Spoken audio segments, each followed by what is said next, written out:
le sport m'a toujours intéressé, c'est pour ça que je me suis toujours mis à fond dedans, et c'est peut-être ça qui m'a amené aussi après du coup au niveau.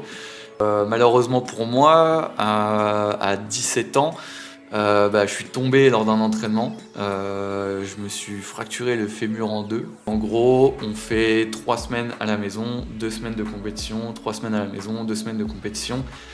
Et ça sur tout le tour du monde. T'es qui, Vincent? Tu fais quoi? Est-ce que tu peux te présenter? Bonjour à tous et bienvenue pour ce nouvel épisode des Artisans de la Réussite. Aujourd'hui, je reçois Vincent qui va nous parler de son passé de sportif. Il va nous raconter tout ça dans l'épisode, donc restez bien jusqu'au bout, c'est très important. N'oubliez pas non plus de vous abonner à la chaîne YouTube, les Artisans de la Réussite. Et aussi, vous pouvez écouter le podcast sur Spotify, Deezer, Apple Podcast. Et surtout, n'hésitez pas non plus à noter le podcast sur ces plateformes audio. Vous pouvez aussi me suivre sur Instagram, TikTok, LinkedIn, Facebook. Voilà, n'hésitez pas à donner du soutien. Il y a aussi la cagnotte qui est en ligne si vous voulez aller plus loin pour me soutenir.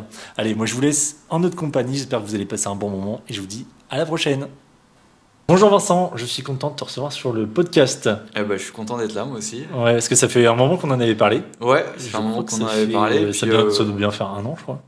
Une bonne année, puis moi ça fait plus d'une bonne année aussi que j'écoute tes podcasts et que je te suis, et puis ça fait des années encore en plus que je te connais. Exact, on va le dire aussi, on se connaît du collège avec Vincent. Ouais, c'est ça. C'est ça, donc ça fait un paquet d'années, et puis là ça faisait un moment qu'on s'était pas vu. De toute façon moi je suis parti du Havre aussi pendant une certaine période, du coup oui, donc après t'étais pas dans le coin. Et puis donc j'ai eu très peu de contacts encore. Quelques contacts écrits, et là avec les réseaux sociaux on arrive à garder un peu des contacts, mais on regarde de loin sans jamais trop discuter. Et quand j'ai vu ce que tu faisais, moi j'ai commencé à écouter et à regarder, puis après on en a rediscuté, puis nous voilà. Ouais, c'est cool. Alors Vincent, parce que moi je te connais forcément, mais les gens qui nous écoutent ou qui nous regardent ne te connaissent pas. T'es qui, Vincent? Tu fais quoi? Est-ce que tu peux te présenter? Du coup, moi je suis havrais d'origine, j'habite au Havre maintenant, je suis revenu sur le Havre il y a maintenant 4 ans. Et en gros, pour faire simple, je suis un ancien sportif de haut niveau. Donc j'ai fait 8 ans en équipe de France. Et à la suite de ça, du coup, c'est pas illimité l'équipe de France. Puis derrière, il faut qu'on trouve un boulot. Donc j'ai fait une reconversion. Je me suis reconverti dans le milieu professionnel. Donc moi, je suis salarié classique comme tout le monde. Et à côté de ça, je gère les biens immobiliers que du coup on va dire que j'ai commencé à construire petit à petit tout en évoluant. Donc en gros, ça va être carrière de sportif de haut niveau, reconversion dans le milieu professionnel, puisque il faut toujours penser à l'après aussi. On n'est pas des métiers où on va gagner des millions. Donc derrière, faut penser à la suite. Et puis le petit côté entre guillemets d'immobilier où je suis tombé dedans un peu par hasard, j'y ai pris goût, et du coup pour l'instant ça marche, donc on continue. On va parler d'abord de la partie sportive. Est-ce que tu peux nous rappeler déjà c'est quoi ton sport? Moi du coup je fais du patinage de vitesse. Patinage de vitesse courte piste, on appelle ça le short track en anglais. Donc pour faire simple, c'est dans une patinoire, donc une patinoire que tout le monde connaît, classique. Un tour, ça fait 111 mètres. Et là, on se base sur plusieurs distances. Donc on est entre de 4 à 6 patineurs. Le but, c'est les 2 premiers patineurs, ils passent pour la course d'après. Donc c'est des courses par élimination jusqu'à la finale où il reste du coup les 4 ou 6 meilleurs pour faire la finale. Donc du coup j'ai commencé au Havre. Tout est parti du Havre avec découvrir le sport à la ville du Havre. Tout est parti de là. Et découverte lors d'une présentation d'association, une chose comme ça? C'est la ville du Havre qui met la patinoire à disposition pendant une journée, et en fait ils font découvrir les sports. Et okay. Donc t'avais hockey, je suppose. Voilà, on s'était découvrir les sports de glace. Donc du coup j'ai fait du hockey, j'ai fait de l'artistique, de la danse et du short track sur la journée, puisqu'il y a un club sur le Havre. Ouais. Et c'est ça qui a marché, quoi. En fait, retour de cette journée-là, j'ai dit à ma mère, je veux faire du hockey. Ah ouais, d'accord, ouais. C'était pas... Ok. Et ma mère, elle m'a dit, non, l'équipement c'est cher, il se rentre dedans, c'est violent. Et du coup, je dis, elle me fait, il y a le patinage de vitesse, t'aimais bien, est-ce que tu veux essayer ça? Donc du coup, je dis, patinage de vitesse, ok, on ira vite, on fait ça. Et rendu là, je m'inscris au patinage de vitesse. Quand j'étais gamin, j'étais un petit peu casse-cou, j'aimais bien faire la course, courir un peu dans tous les sens, donc au final ça m'allait bien. Et au début, j'étais pas tourné vers la compétition. On faisait des compétitions, mais j'étais vraiment tourné sur le fait que j'avais trouvé une bande de copains là-bas. Et c'est ce qui me faisait revenir à chaque fois. Quand on avait un groupe et on s'amusait et on partait en compétition. Et au fur et à mesure qu'on a grandi, on allait de plus en plus loin. On s'est retrouvé à aller en Italie, en Allemagne pour des compétitions en fait internationales qui ne sont pas représentatives au niveau pour le sport de haut niveau, mais en fait c'est des compétitions où en France on est très peu de clubs, donc il y a quelques compétitions de temps en temps et au final pour faire un peu plus de compétitions on va à l'international et on va vite du coup se retrouver avec d'autres gens d'autres pays et je trouvais ça trop cool de pouvoir voyager et du coup tout est parti de là. Et au fur et à mesure, en grandissant, j'étais pas très bon au début. On va pas se mentir, je prenais beaucoup de tôle, je tombais beaucoup. Des fois, j'avais du mal à suivre des gens qui s'entraînaient très très fort. Nous, on était encore à un niveau club, donc du coup, compliqué. Et en grandissant, je me suis mis à m'entraîner un petit peu plus. Et j'ai terminé par réussir à me qualifier en junior, entre guillemets, sur du développement junior, parce que j'avais fait des bonnes courses. Donc on m'avait repéré un petit peu. Et parti de là, j'avais commencé à faire du France Développement. J'avais été sélectionné, en fait, à notre époque, on prenait tous les pays de l'Est et les pays de l'Ouest. Ils prenaient les 10 meilleurs de chaque pays. Ils faisaient une rencontre. Et donc, c'était les 20 meilleurs européens juniors, entre guillemets. Et ça faisait la finale. On appelait ça des Star Class. Parce que du coup, c'était les compétitions internationales. Ça s'appelait les Star Class. Et donc, j'avais réussi à me sélectionner. J'avais fini 10e, du coup, de la finale des juniors. Et donc, j'étais en chemin en progression, on va dire. Et malheureusement pour moi, à 17 ans, je suis tombé lors d'un entraînement. Je me suis fracturé le fémur en deux, donc grosse blessure, 6 mois sans poser le pied par terre. Enfin 2 mois sans poser le pied par terre et 6 mois avec toute la rééducation qui suit, opération, broche dans la jambe. Ouais, la totale. Ouais, un peu la totale. Et finalement, ça m'a pas découragé parce que j'ai fait beaucoup de kiné. Kiné qui me poussait à me remuscler, pour tout simplement remarcher de base. Et au final, quand il a vu que je voulais faire un peu plus de sport, lui, il m'a donné un peu plus d'exercice et m'a accompagné pour aller plus loin. Et au final, à 18 ans, je commence à reprendre le patin, ça retourne bien, je retourne sur les chronos que je faisais avant quasiment aussitôt. À partir de là, ils ont ouvert une session entre guillemets haut niveau, regroupement France pour les jeunes, les seniors, et ils avaient ouvert vraiment un centre à Font-Romeu, donc dans les Pyrénées. Donc mon père m'a dit tu pourras partir là-bas une fois que tu auras ton bac. Donc c'était la motivation. Mon père voulait pas que je perde le côté études aussi. Ouais. Mes parents ils étaient concentrés sur le côté études. Disons que j'étais pas non plus un très bon élève. J'avais certaines facilités, je pouvais comprendre les choses, mais s'il y avait des matières qui m'intéressaient pas, je travaillais pas dedans. Et les matières qui m'intéressaient, je travaillais dedans. Et j'ai beaucoup toujours fonctionné à ce ressenti-là. Et le sport m'a toujours intéressé, c'est pour ça que je me suis toujours mis à fond dedans. Et c'est peut-être ça qui m'a amené aussi après, du coup, au niveau.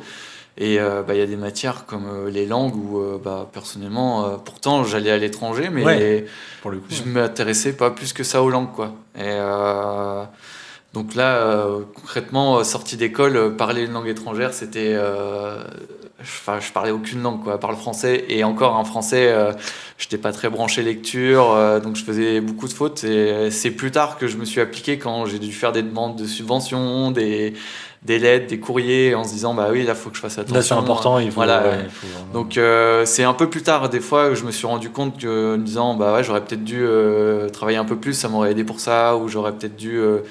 Mais je fonctionne tellement à ce que j'aime que sur le coup je me donne à fond sur ce que j'aime, et ce que j'aime pas je laisse de côté. Soit je le subis parce que j'en ai l'obligation entre guillemets comme à l'école, ou soit je le mets de côté, quoi. Donc parti de là, Font-Romeu s'est ouvert, le centre national s'est ouvert et il y a eu des sélections. Donc moi c'était l'année de mon bac, donc j'ai obtenu mon bac. Très justement, par les rattrapages et on va pas se mentir, je suis parti en bac, j'ai fait un bac S et j'étais pas prédestiné à aller là-dedans du tout. Je me suis remis à travailler à un moment ça m'a fait ramener entre guillemets vers la générale pour me laisser plus d'options en fait derrière. Et donc j'ai cravaché et j'ai eu de justesse mon bac, donc j'ai fait le rattrapage et j'ai fait ce qu'il fallait au rattrapage pour m'en sortir. Et derrière ça, comme je rentrais en fac de sport, le STAPS pour ceux qui connaissent, du coup, voilà, j'avais pas de problème pour être accepté en fac parce que c'était la seule fac possible dans les Pyrénées, là où on allait aller. Donc j'ai choisi cette fac-là et le centre de haut niveau. J'avais fait tous les tests de détection et j'avais été accepté dans le centre.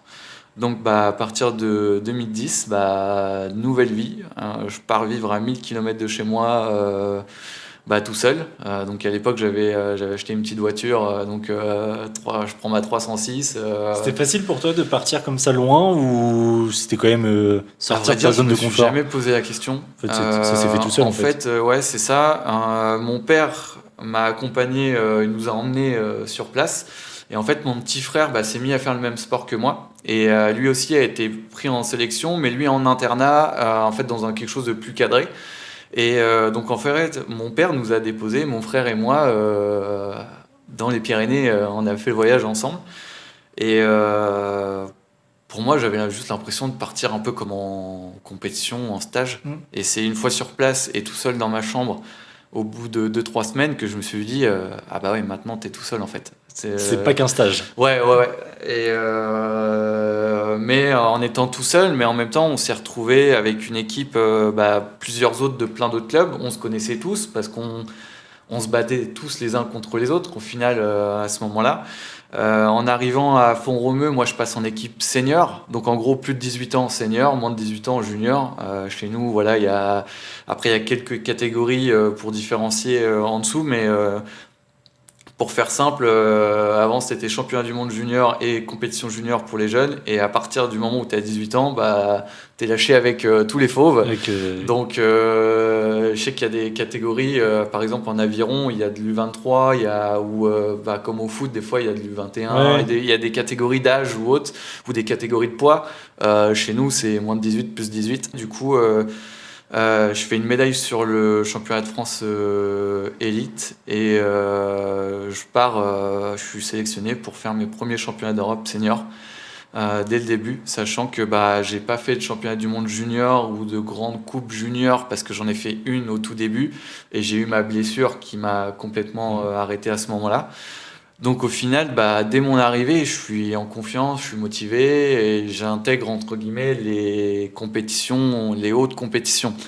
Après, malheureusement sur place, on n'a pas eu de grands résultats. Je crois qu'on finit 5e sur la première, sur les championnats d'Europe au relais. Moi, j'étais qualifié que pour le relais sur la première année, mais pour moi, c'était déjà une grande étape.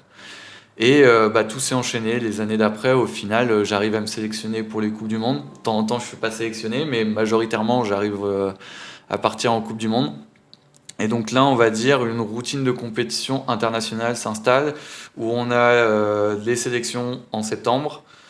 Ensuite, ça 6 Coupes du Monde dans l'année, un championnat d'Europe, un championnat du monde. Donc en gros, on fait 3 semaines à la maison, 2 semaines de compétition, 3 semaines à la maison, 2 semaines de compétition. Et ça sur tout le tour du monde. Donc du coup, pour moi, c'est trop cool, quoi. On voyage, je fais le tour du monde tous les ans, avec des compétitions qui sont 2 Coupes du Monde en Europe, 2 Coupes du Monde en Amérique du Nord, 2 Coupes du Monde en Asie. Et donc, pour un gamin qui a 18 ans au début, qui connaissait pas trop le haut niveau, moi, j'apprends un petit peu sur le tas. C'est dur, franchement, physiquement. C'est dur. Quand je dois m'asseoir sur un banc, ça fait mal aux jambes. Même s'asseoir sur les toilettes et se lever des toilettes, ça fait mal aux jambes. On est rincé, on pense à la récup. Des fois, on se met à dormir, on fait des siestes. Mais on se dit pas, on fait une sieste où je suis un peu claqué, je me pose dans le canapé. C'est là, j'ai besoin. Et donc petit à petit, j'apprends aussi avec les seniors et ceux qui étaient déjà en place, ceux qui avaient fait les JO aussi d'avant, etc. Bah voilà, il nous donne des petits conseils, des petits trucs. Et en vrai, on avait un petit groupe bien soudé où on s'entraidait. C'était pas rose tous les jours parce que bah, vivre constamment avec des gars. Tout le monde, oui, il y a forcément des... Ouais, et surtout au niveau des sélections, bah, on est une quinzaine de mecs et bah, il y a 6 personnes qui vont partir. Donc la semaine des sélections, on se regarde un peu Oui, tous. tu sais que tu as une On concurrence. s'est tous entraînés Oui. ensemble parce que bah, on est obligé de s'entraîner ensemble et d'avoir un groupe France pour s'entraîner, sinon on progresserait pas. Et puis bah, cette semaine-là, on est tous des ennemis. Alors qu'on a des affinités, des fois on a fait une pétanque il y a 2 semaines, on arrive à cette sélection et au final c'était le moment, je trouve, le plus dur parce qu'une fois qu'on est à l'international, même si on se retrouve dans la même course avec un gars de notre pays, on fait la course ensemble parce que bah, si moi je finis deuxième du troisième, bah, moi je suis qualifié mais pas lui.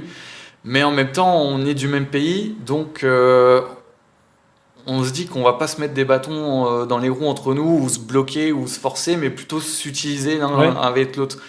Et quitte à des fois se dire, bah, on essaie de passer ensemble, on y va ensemble. Et donc les ennemis, c'est les autres pays, au final. C'est nos concurrents, et c'est plus facile de se battre comme ça que quand on se retrouve qu'avec des gars qui ont tous la même combinaison France pour se dire, bah, vous êtes 15, il y a 6 places, et on verra comment ça se passe, quoi. Et même des fois, on peut arriver sixième des sélections, et le coach bah, va prendre le huitième, parce que bah, le huitième, il est mieux pour le relais, par exemple. Parce que bah, lui, il va beaucoup plus vite ou autre.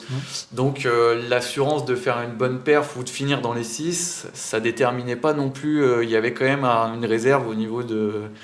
Donc on était tous un peu... Et ça se sur passait les toujours nerfs, bien hein. une fois les sélections passées? Parce qu'une fois que tu avais les Bah, personnes une qui étaient fois les sélectionnées, sélections est-ce que passées... le groupe avait arrivé quand même à se resserrer pour soutenir Ouais, les ouais, autres ouais. En fait, souvent, une fois les sélections passées, les gens, ils encaissent ou c'est justifié. Je dis pas qu'il y a déjà eu des tensions, hein, mais bah voilà, t'es pas sélectionné. Bah, le but, quand on est dans une mentalité pour le haut niveau, si ton but c'est de râler, de dire que c'est injuste, tout ça, bah au final tu vas dans une spirale de négativité entre guillemets. Donc dis-toi, putain, j'ai pas été sélectionné, pousse-toi pour faire plus quoi. Et en fait c'est ça le truc, c'est de pas se... Des fois on se monte la tête et puis on se dit, il y a ça, il y a ça, il y a ça, et alors qu'on devrait se dire, faut faire ça, et des fois c'est difficile. Mentalement, faut être fort physiquement, mentalement et être prêt à tout. Et quand tu es jeune, au début, c'est compliqué, quoi. Mais à force, avec l'expérience, tu commences à avoir les armes. Et je pense, des fois, le plus dur, c'est de se dire, je suis tout le temps sélectionné. Et là, d'être sur quelque chose d'acquis? ouais, Ou... rester un peu sur son acquis parce que je suis toujours sélectionné. Puis bon, bah, je sais que j'arrive à toujours être dans le top 3, 4, 5. Donc je sais que je vais être sélectionné. Et au final, ce jour-là, bah, le coach il dit, bon, bah, j'essaie un autre. Et puis toi, tu sautes. Puis tu te dis, bah merde, au final, ma place, je pensais que c'était bon. Et bah, nous, ça nous est déjà arrivé de faire des contre-performances. Puis que le coach il me dise, bah, Vincent, tu n'iras pas sur les prochaines Coupes du Monde, quoi. Donc là, tu te dis, bah mince. Donc je retourne sur des compétitions, on va dire les petites compétitions internationales. Parce que du coup, sur tous les pays européens, ceux qui ne sont pas sélectionnés dans leur équipe pour faire les Coupes du Monde aussi, ils allaient sur ce circuit-là. Donc on retourne là-bas parce que bah, on se dit bah, il faut que je fasse une compétition pour progresser, c'est ce qui te fait progresser. Faut s'entraîner. Sauf que quand tu t'entraînes et que tu as les 6 meilleurs qui sont partis en Coupe du Monde et que toi tu es resté avec les autres, bah, tu as un groupe qui est déjà divisé par deux avec les moins bons Oui, qui forcément, peuvent oui. tirer les séries aussi. Et donc là, il faut progresser. Donc c'est pour ça le fait d'être toujours rattaché avec le groupe des 6 meilleurs t'aidera à progresser parce que bah, si tu as si tu des gens qui sont devant toi, bah, plus ils sont proches de toi et plus ils sont devant, et plus tu vas progresser et réussir à les rattraper. Alors que bah, si c'est toi le meilleur, Oui, c'est compliqué de te dire... d'avancer encore. Ouais, en De fait, chercher... je trouve quand tu es dans la position numéro 1, tu as les autres qui te poussent, mais le fait que les autres te poussent, tu regardes derrière aussi un peu. Alors que quand tu es le numéro 2, tu regardes toujours vers l'avant pour chasser le premier, mais tu fais Oui. jamais attention au troisième. On s'en fout du troisième. Parce que toi, ce qui t'intéresse, c'est la place de premier, entre guillemets. Et donc, du coup, le fait d'être chassé, je trouve c'est une position plus difficile que d'être chasseur, entre guillemets. Donc, que ce soit en équipe de France, au sein de notre équipe, mais à l'international, le numéro 1 mondial, bah lui, il progresse, il essaie de progresser toujours, mais en regardant derrière si les autres, ils avancent. Alors que souvent, voilà, le numéro 2, le numéro 3, ce qu'ils veulent, c'est choper le numéro un. Donc eux, ça les pousse, ça les tire, en fait. Donc, je me suis retrouvé sur ce niveau international. Moi, derrière, j'ai bien déroulé sur les Coupes du Monde. J'ai fait pas mal de top 15. J'arrivais à me sélectionner, on va dire. Nous, sur les Coupes du Monde, on a le vendredi, c'est la journée de sélection. Et samedi, dimanche, on appelle ça les phases finales, entre guillemets, parce que ça démarre qu'au quart de finale, demi et finale. Donc, en gros, les quarts de finale, c'est les 20 premiers. Et j'arrivais régulièrement à me qualifier pour ces phases-là. Et les vendredis, si t'as pas été sélectionné dans ces 20 premiers, entre guillemets, t'as des repêchages, mais le matin. Donc ça veut dire Ah que oui, c'est si t'es vraiment. qualifié le vendredi, samedi matin, t'es tranquille. Donc il y a beaucoup de choses à prendre en compte, ne serait-ce que le physique, l'aspect psychologique, de se sentir fort et de vouloir y aller, l'aspect tactique, notre aspect technique, Mhm. savoir aussi les moyens techniques, voilà, il y a des choses que je sais plus faire que d'autres. Il y en a qui arrivent plus à mettre du rythme, il y en a qui arrivent à appuyer fort dans la glace, donc il faut se connecter sur tous les plans. Et après, il y a la partie, on va dire, juge et notre coach qui lui voit l'ensemble de la course. Mais moi, quand je suis deuxième, jette un coup d'œil derrière rapide pour voir si quelqu'un tente de passer sur un intérieur ou un extérieur. Mais derrière, faut que je regarde devant, quoi. Donc mon coach, il me donne beaucoup d'informations, mais je le vois que tous les tours. Donc on jette un coup d'œil, lui il peut te donner des infos, de temps en temps on entend hop hop hop, on ne sait pas ce qui se passe, on sait pas, il y a un mec qui se lance, donc on est tout le temps en alerte sur la course, mais en même temps il faut réussir à se relâcher, parce que si on est très tendu en attendant tout, on utilise de Mhm. l'énergie. Donc c'est vraiment un sport qui est complet, on prend Enfin, tout est mis. Il y a tellement de choses qui viennent en extérieur, que ce soit le matériel, ton physique, ton mental, ta tactique, les stratégies de course, les juges. Parce que des fois, toi, tu peux dire ah, j'ai fait une belle course, puis le juge, bah non, Oui, il estime. ce que tu as fait, c'est illégal. Donc, le règlement chez nous évolue beaucoup.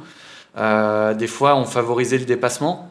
Après, on favorise plus le dépassement. Donc, en fait, à l'international, les règles évoluent. On est un sport qui est très très jeune. Le matériel évolue énormément. Avant, on avait des patins, on va dire, qui étaient très très souples, assez mous. Maintenant, c'est du carbone qui est moulé à nos pieds, ce qui a un coût aussi conséquent. Mais le matériel, ouais, il est en constante Mhm. évolution. Donc, ouais, c'est un sport qui, moi, m'a fait complètement grandir. Donc, je suis parti des petites compétitions en France, européenne junior, puis internationale senior, avec Coupe du Monde, championnat d'Europe. Championnat d'Europe où j'ai réussi à être champion d'Europe sur le 3000 mètres en 2016. Et du coup, au classement général, je termine troisième.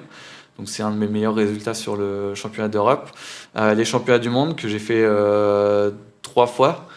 À savoir que pour se qualifier au championnat du monde, ils prennent les 8 meilleures équipes de relais. Il faut être dans un certain classement. Tu peux aller jusqu'à 3 personnes par pays, mais en général, voilà, c'est 2 ou une personne. Mais donc du coup, il faut que tu sois aussi dans les 3 meilleurs français, parce que si Mhm. tu es le quatrième, bah, compliqué D'accord. d'y aller. Il y a eu les championnats du monde et j'ai été remplaçant après à Sochi en 2014. Et j'ai eu la chance, c'est à 18 ans, quand moi j'ai dit à mes parents que je voulais faire du sport et partir, bah, s'il m'avait dit non, c'est mort, ou qui m'aurait jamais emmené à Font-Romeu, ça aurait pu être compliqué pour moi parce que à 18 ans, je vivais encore chez mes parents, on est encore un peu tributaire d'eux.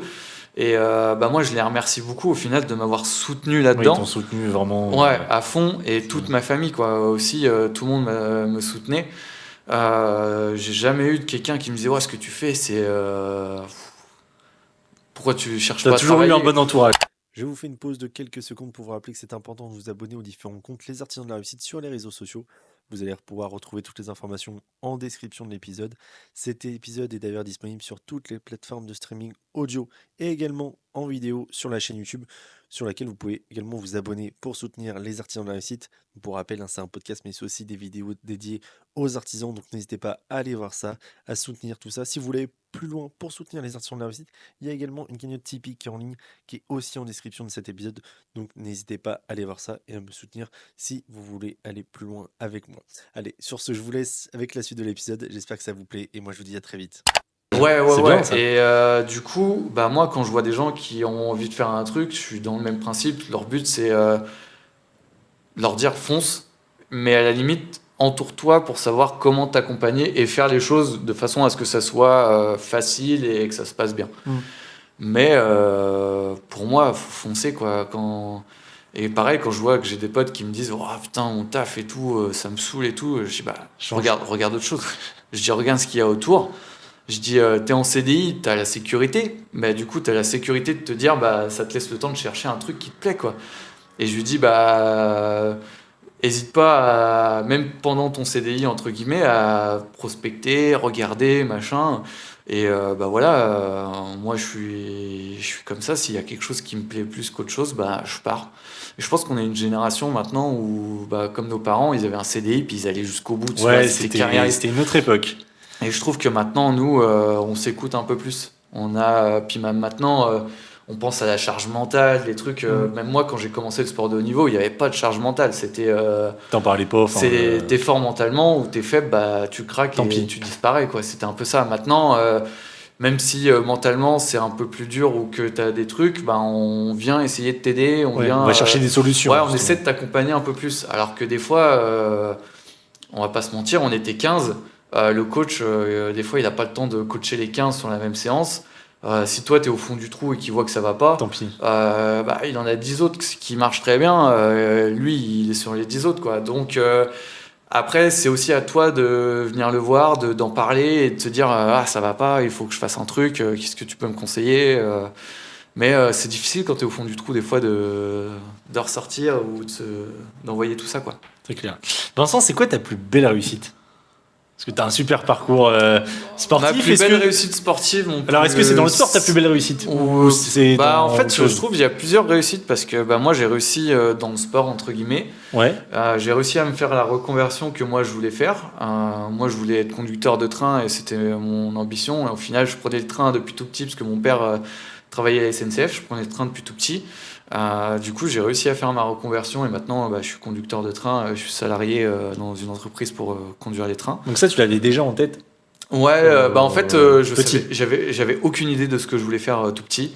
Et mon père travaillait à la SNCF, je prenais le train depuis tout petit. Puis un jour, je lui ai dit, bah, c'est comment de conduire un train, quoi. Puis bah, lui, il a été conducteur de train, il est dans l'encadrement et tout ça. Il m'a expliqué un petit peu et il m'a dit, bah, il y a un MOOC qui s'est créé. Donc si on marque MOOC, c'est M2OK, non, C. MOOC SNCF, et bah ça t'apprend et ça te montre le métier de conducteur parce que bah, là, ils recherchent de toute façon de partout des conducteurs. Donc s'il y en a qui veulent se lancer, bah faites cette petite formation. À la fin, il y a un petit quiz. Ah oui, c'est quelque chose de gratuit, accessible. Ouais, et en fait, c'est ça, vous le faites sur ça te Internet. permet de voir si ça te plaît. Ouais, on ou s'enregistre si... et en fait, je crois que si on a plus de 80% de bonnes réponses, la SNCF potentiellement nous rappelle pour voir si ça nous intéresse de postuler et de tenter parce que bah, des conducteurs de train, ils en cherchent partout dans toute la France tout le temps, hein, vraiment. Donc il y a plein de gens qui disent ouais, il y a plein d'avantages, plein de trucs, bah faut y aller quoi, tenter votre chance et allez-y. Donc les tests sont assez rudes, ça fait quand même pas mal c'est assez poussé, c'est un peu comme pilote d'avion entre guillemets. Parce que bah, on a la responsabilité des voyageurs qui sont derrière ou des marchandises, plus on conduit, donc c'est quand même beaucoup de responsabilités. Intellectuel parce qu'il faut pouvoir encaisser l'année de formation, psychologique parce que c'est aussi bah derrière on a des gens qui comptent sur nous donc il faut être quelqu'un de stable entre guillemets donc c'est quand même assez poussé au niveau des tests, c'est pas n'importe qui, on donne pas les manettes d'un train à n'importe qui mais faut le faire. Donc moi j'ai eu une réussite sportive parce que ma plus grande réussite c'était les championnats d'Europe quand j'ai été champion d'Europe et en plus de ça on a fait la finale avec un de mes coéquipiers avec qui je m'entends super bien et avec qui bah, il vient du Havre aussi, Sébastien Lepape, qui lui est encore en activité. Et il a fait 3 fois les Jeux Olympiques, donc moi j'étais remplaçant à Sochi, lui il était en titulaire, puis il a fait 2018 et 2022. Et il a fait 2022 avec un autre patineur qui vient du Havre, qui quand moi j'ai commencé, il était tout petit quoi. Et bah, en 2022, il a terminé avec lui. Avec Sébastien Lepape, on s'est retrouvé dans cette finale et on a fait premier, deuxième quoi. Donc moi après je me retrouve troisième au classement général. C'était tout ce week-end de compétition pour moi c'était mon plus beau souvenir entre guillemets. Ma plus grande réussite, je pense, c'est d'avoir été jusqu'au bout de ce que je voulais faire. Donc faire du sport de haut niveau à l'international. J'ai pas atteint les Jeux Olympiques. Euh, on pourrait le voir comme un échec entre guillemets, mais moi, comme j'ai mis tout ce qui était en place, enfin tout ce qui était possible de mon côté pour y arriver. T'as pas de J'ai regret, pas en de fait. regrets, ouais. Et voilà, il y a des jeunes qui ont commencé, qui ont fait quelques compétitions internationales, qui n'ont jamais eu de grands résultats et qui ont dû arrêter. Et eux ont peut-être plus de regrets. Moi, j'ai fait mon truc, en fait. Je me suis éclaté. J'ai grave profité. J'ai eu de la chance de pouvoir le faire aussi parce que, bah, comme je te dis, c'est pas tout le monde qui faut se sélectionner. C'est pas tout le monde qui a réussi.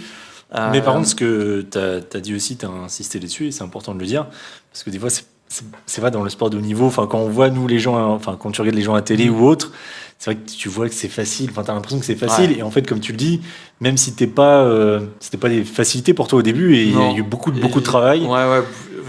Franchement, j'étais vraiment pas très bon au début. En même temps, je m'entraînais avec mon club. Donc voilà, il n'y avait pas non plus. Une fois que je suis rentré dans le pôle France et que je suis vraiment rentré dans une dynamique de haut niveau, j'ai progressé, entre guillemets, toutes les années. Et en fait, quoi qu'on fasse, c'est dur. Un mec qui joue aux échecs, bah, c'est dur pour lui. Il est obligé de s'investir, de regarder toutes les tactiques, de tout. En fait, peu importe que ce soit un travail physique, que ce soit un travail mental, intellectuel, parce que bah, si tu veux être le meilleur, entre guillemets, le meilleur trader, bah, c'est pareil, il faut prendre des risques. Il y a des calculs, il y a des choses que toi tu regardes, que les autres n'ont pas vues. Il faut essayer d'innover, d'essayer d'autres façons de s'entraîner. Peut-être, nous, le matériel, il est en constante évolution. Bah, quand il y a un nouveau, entre guillemets, une nouvelle marque qui sort, une nouvelle lame, est-ce que je l'essaie est-ce que je tente de bousiller, on va dire, un mois d'entraînement pour ça Oui. Donc, ouais, faut prendre des risques, rien lâcher. Physiquement, c'est dur. Mentalement, c'est dur. Moi, j'en suis venu à un point où, au final, des fois, j'avais tellement mal aux jambes mais dans ma tête, ça allait, donc ça a continué. Et des fois, j'étais bien physiquement, mais dans ma tête, j'y étais pas. Et finalement, mes jambes cassaient parce que ma tête cassait avant, quoi. Et non, je pense qu'il faut vraiment se donner des armes. Et c'est pas de tout repos. En vrai, quoi qu'il arrive, si on veut faire un truc et tenter d'être le meilleur, bah, Il faut passer par la difficulté. Ouais, franchement, et la difficulté nous forge. Quelqu'un qui a toujours réussi facilement, le jour où il y a un obstacle, lui, il s'écroule.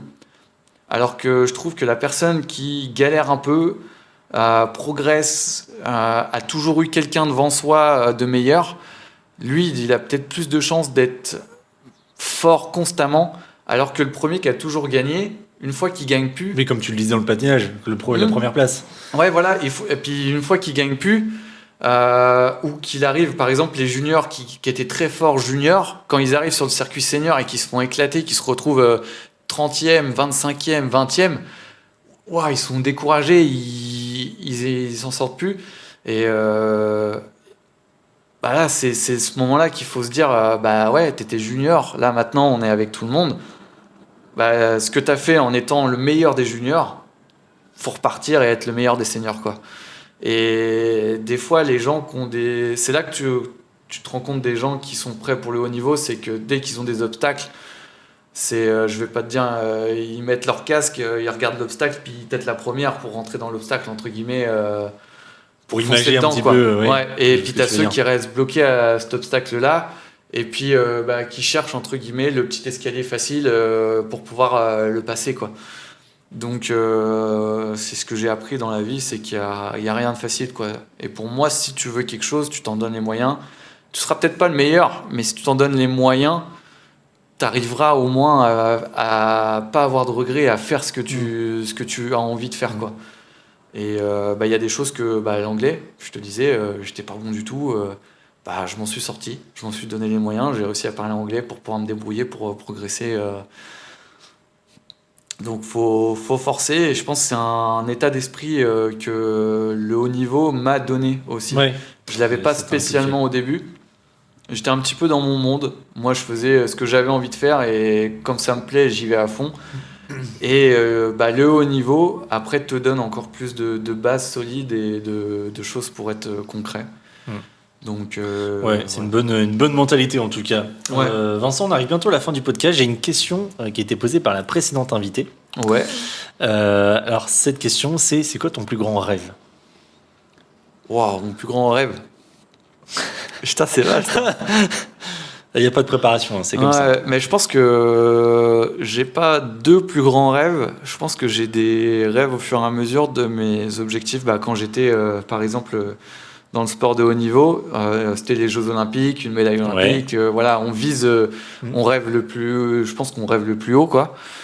Et maintenant, je suis redescendu aussi un petit peu de ce monde-là. Mon but, c'est juste de me dire, j'ai envie de retourner à quelque chose de plus simple. Et là, moi, je suis dans l'immobilier. J'en suis à 4 appartements. Le 5e est en approche. Donc, je me suis relancé entre guillemets là-dedans. Je compte pas bâtir un empire, mais mon rêve, c'est de me dire, j'arrive à aller au bout. Parce que j'ai des crédits, donc voilà, de continuer un peu là-dessus. Et mon rêve maintenant, je pense que je suis plus parti sur une vie de famille, continuer à réussir dans mon métier. J'apprends toujours des choses, je me forme sur d'autres postes ou tout dans le ferroviaire. Donc continuer à progresser et on va dire, c'est plus un rêve de vie confortable et de pouvoir un jour continuer à transmettre ma passion, c'est-à-dire moi le patinage, le sport, et de dire aux gens continuez à foncer si vous voulez un truc, foncez et essayez de le prendre. On échoue, c'est pas grave, on a essayé, on a tenté, mais si on n'a pas tenté, on a échoué dès le début, quoi. Donc autant tenter et voir si on peut réussir. Pour moi, c'est ça le truc. Mon plus grand rêve, on va dire, c'était les Jeux Olympiques et on va dire devenir une star dans le patinage ou quelque chose comme ça. Donc maintenant, c'est plus avoir une vie pérenne. Ouais, je pense que je suis redescendu un peu. Ça me permet aussi de moins me mettre de pression au quotidien. Je suis redescendu un petit peu pour relaxer aussi et me détendre un peu plus. Mais disons que maintenant c'est moi qui coach le club du Havre. C'est moi qui ai repris. Il n'y avait plus personne ici, donc j'ai les diplômes qu'il faut et tout pour coacher, vu que j'ai fait la fac aussi de STAPS en à côté et que j'ai passé des diplômes avec la fédération.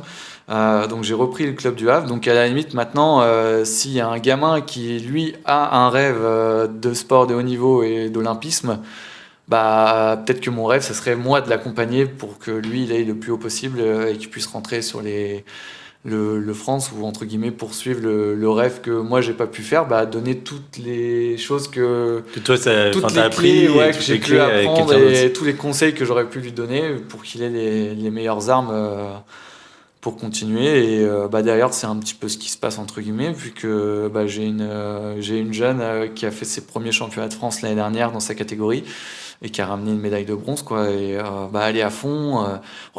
2026, tu crois? 2026, ça va être un peu jeune pour toi. Et 2030, c'est peut-être en France, parce que du coup, 2030, potentiellement, c'est à Nice. Je dis, après, ça tient qu'à toi. Tu me dis, on peut s'entraîner. Donc, j'ai mis des séances on avait des séances sur glace. Je fais des séances hors glace, en dehors, pour progresser aussi, un peu de renforcement et tout ça. Donc en bénévole maintenant, je suis dans une association, donc je suis le coach bénévole. Je donne de mon temps pour ça, mais c'est pareil, j'y gagne rien, on va dire, en termes de rémunération. Mais personnellement, des fois, ça m'apporte tellement quand je suis en compétition, que je vois les jeunes qui font une compétition et leur innocence que moi j'avais au tout début, moi je trouve ça fou, quoi. Une petite anecdote, la gamine que je te disais et son frère, ils me disent la fille là-bas elle va vite. Je dis mais comment tu peux savoir, c'est la première fois que tu fais une compétition, c'est la première fois que tu cours avec elle. Elle me dit ouais c'est sûr elle va vite, mais comment tu sais? Elle a une combinaison avec des flammes. Je dis voilà, à partir de là qu'est-ce que tu veux que je dise? Moi je dis tu sais quoi, je dis, la flamme à toi de la déplacer, quoi. Tu sais, tu veux une combinaison avec des flammes toi aussi un jour, fonce et on y va, quoi.